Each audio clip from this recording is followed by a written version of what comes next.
the original Summer of Champions, Cameron Cole and Bartek, were simply trainees of the then WXF gym.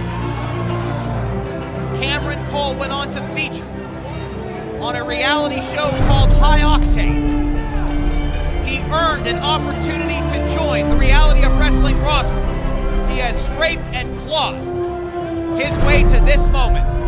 Bartek came to us in the Reality of Wrestling by way of Legion. He broke away from the Demonic Collective and ever since has been riding quite the path for himself. But Brad Gilmore, they go up against two